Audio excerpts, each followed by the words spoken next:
दोस्तों, अयोध्या के राम मंदिर में चढ़ावा चोरी का मामला जैसे ही सामने आया, वैसे ही आपके मन में भारत के मंदिरों का, बाकी मंदिरों का ख्याल भी जरूर आया होगा। आपको बाकी मंदिरों की चिंता भी जरूर हुई होगी। और ये तो हम सब जानते हैं कि भारत के मंदिरों में कोई छोटा मोटा धन नहीं, बल्कि अरबों का खजाना रखा होता है। और इसीलिए ज्यादातर लोगों के मन में आशंका उत्पन्न होना भी लाजमी बात थी। और इसीलिए अब अयोध्या के राम मंदिर में दान चोरी के विवाद के बाद अब देश के सामने एक और बड़े महातीर्थ से बहुत बड़ी खबर सामने आ रही है। उत्तराखंड के सुप्रसिद्ध बद्रीनाथ धाम में श्रद्धालुओं के चढ़ावे और दान के पैसों में हेरा फेरी और चोरी का एक बेहद गंभीर आरोप लगा है। करोड़ों हिंदुओं की आस्था के केंद्र बद्रीनाथ मंदिर से आई इस खबर ने पूरे देश के श्रद्धालुओं को झकझोर कर रख दिया है। दोस्तों, इस गंभीर आरोप के सामने आने के बाद मंदिर प्रशासन में पूरी तरह से हड़कंप मच गया है और आनन फानन में इस पूरे मामले की जांच के आदेश दे दिए गए हैं। लेकिन ये पूरा मामला आखिर है क्या, आइए आपको बताते हैं। सोशल मीडिया में श्री बद्रीनाथ केदारनाथ मंदिर धाम में जो दान है, चढ़ावे की कथित हेराफेरी के संबंध में जो समाचार चल रहे हैं, जो आरोप लगाए जा रहे हैं, मैं ये कहना चाहता हूँ उसमें कि इसको मंदिर समिति ने बहुत ही गंभीरता के साथ में लिया है।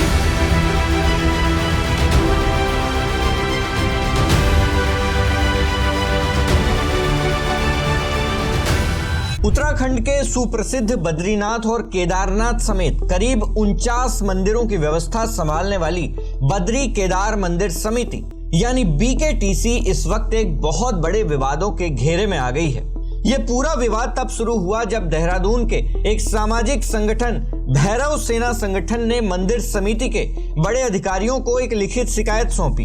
भैरव सेना संगठन के संस्थापक सदस्य संदीप खत्री ने सीधे BKTC के मुख्य कार्यकारी अधिकारी यानी CEO सोहन सिंह रांगड़ को एक चिट्ठी लिखी। इस चिट्ठी में उन्होंने साफ साफ आरोप लगाया कि बद्रीनाथ मंदिर के दान पात्रों और चढ़ावे के पैसों को गिनने के दौरान बड़ी हेराफेरी की जा रही है। संगठन का दावा है कि मंदिर का ही एक नियमित कर्मचारी इस पूरी चोरी और वित्तीय अनियमितता में शामिल है।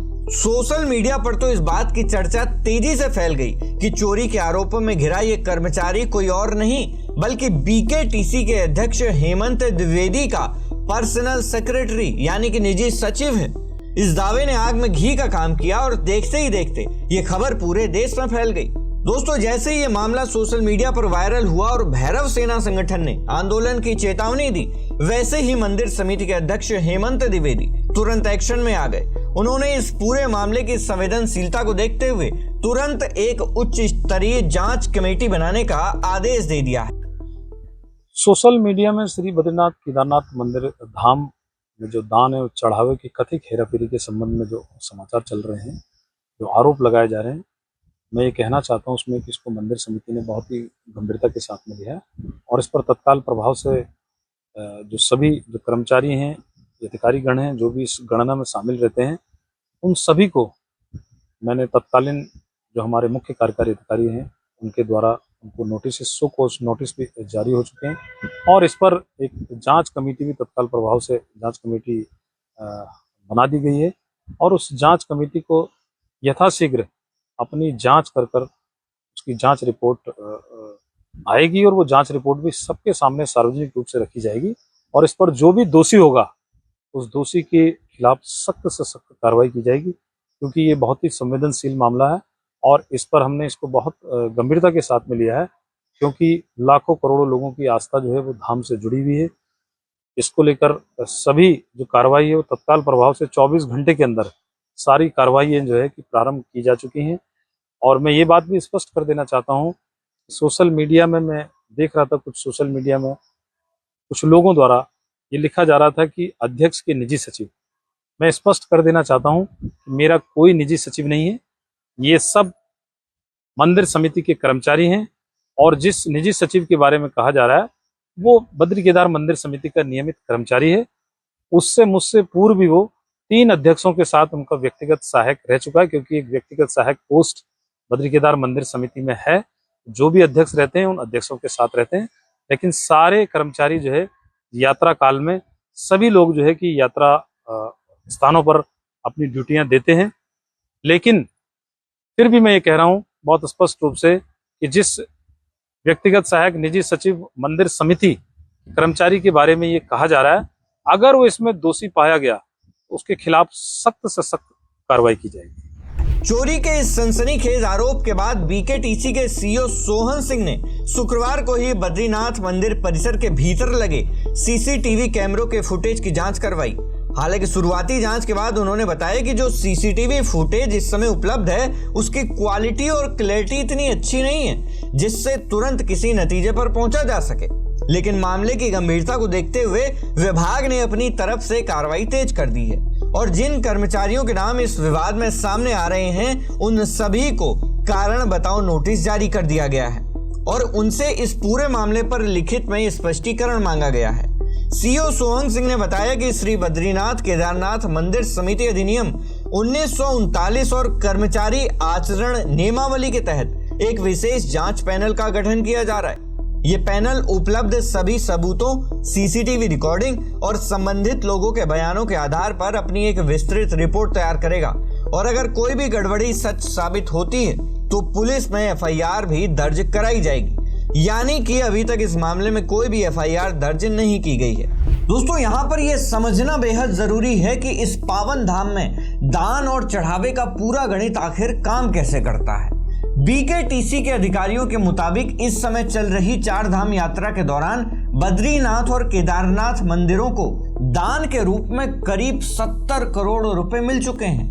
आमतौर पर हर साल इन मंदिरों में आने वाला कुल दान 50 करोड़ से लेकर 80 करोड़ रुपए के आसपास होता है। इस भारी भरकम रकम को गिनने के लिए बाकायदा एक पारदर्शी नियम बनाया गया है। नियमों के अनुसार दान पेटी से निकलने वाले पैसों को मंदिर समिति के 4 से 5 कर्मचारियों की एक टीम गिनने के लिए बैठती है। ये पूरी गिनती वहां मौजूद बैंक के कर्मचारियों के सामने की जाती है और इतना ही नहीं, अगर कोई श्रद्धालु इस पैसे की गिनती में अपनी मर्जी से शामिल होना चाहता है तो उसके पहचान पत्र की पूरी जांच करने के बाद उसे भी वहां बैठने की इजाजत दे दी जाती है। और जब ये टीम पैसों को पूरी तरह से गिन लेती है तो पूरी रकम को बैंक कर्मचारियों के हवाले कर दिया जाता है जो अपने स्तर पर इसे दोबारा गिनते हैं। और इस पूरी प्रक्रिया के लिए उस कमरे में 5 सीसीटीवी कैमरे भी लगाए गए हैं जहां पैसों की गिनती की जाती है। इतने बड़े पहरे और नियमों के बावजूद भी अगर चोरी का ऐसा आरोप लगा है तो ये वाकई में हैरान करने वाली बात है। दोस्तों, ये पूरी घटना इसलिए भी इतनी बड़ी बन जाती है क्योंकि अभी कुछ दिन पहले ही उत्तर प्रदेश के अयोध्या में नवनिर्मित राम मंदिर के भीतर भी दान के पैसों की चोरी और हेरा फेरी का एक ऐसा ही बड़ा मामला सामने आया था। अयोध्या के उस मामले में पुलिस ने जांच करते हुए अब तक 8 लोगों को गिरफ्तार कर लिया है। अयोध्या का वो विवाद अभी पूरी तरह थमा भी नहीं था कि ठीक वैसी ही शिकायत उत्तराखंड के इस पावन धाम से आ गई। यही वजह है कि बद्रीनाथ के इस मामले ने पूरे देश के सनातन धर्म के अनुयायियों और श्रद्धालुओं को चिंता में डाल दिया है। लोग अब सोशल मीडिया पर यह सवाल उठा रहे हैं कि आखिर मंदिरों के भीतर जो पैसा श्रद्धालु अपनी मेहनत की कमाई से भगवान के चरणों में अर्पित करते हैं उसकी सुरक्षा और पारदर्शिता में ऐसी चूक बार बार कैसे हो रही है। लोग अब ये मांग करने लगे हैं कि भारत के हर मंदिर में चढ़ावे चोरी को लेकर एक बड़ी जांच करवाई जाए। दोस्तों, इस पूरे घटनाक्रम का समाज, सरकार और हमारी धार्मिक व्यवस्था पर बहुत बड़ा असर पड़ता है। देश के कोने कोने से लोग अपनी जमा पूंजी बचाकर इन दुर्गम पहाड़ियों पर भगवान के दर्शन करने आते हैं और वहां अपनी श्रद्धा के अनुसार गुप्त दान या चढ़ावा चढ़ाते हैं। उन्हें यह विश्वास होता है कि उनके इस पैसे का इस्तेमाल मंदिर के विकास, श्रद्धालुओं की सुविधाओं और जन कल्याण के कार्यों में होगा। लेकिन जब ऐसे गंभीर आरोप सामने आते हैं तो आम जनता का सिस्टम पर से विश्वास डगमगाने लगता है। दोस्तों, मंदिर समिति ने लोगों से अपील की है कि जब तक जांच पूरी ना हो जाए तब तक किसी भी अधूरी या भ्रामक खबर को सोशल मीडिया पर शेयर ना करें। हर वीडियो की तरह सवाल अब आपसे है कि क्या देश के सभी बड़े मंदिरों के दान और चढ़ावे की गिनती की पूरी प्रक्रिया को सीधे लाइव कैमरों के जरिए जनता के सामने पारदर्शी बना देना चाहिए ताकि भविष्य में ऐसे विवाद कभी खड़े ही ना हो। आपकी इस मुद्दे पर जो भी राय हो हमें कमेंट बॉक्स में जरूर बताएं। दोस्तों, इसके अलावा अगर आप अपने क्षेत्र की कोई भी खबर हम तक पहुंचाना चाहते हैं तो हमारी मेल आईडी sarkariManthan@gmail.com पर हमें मेल कर सकते हैं। मैं हूं उमेश द्विवेदी और आप देख रहे थे सरकारी मंथन। नमस्कार।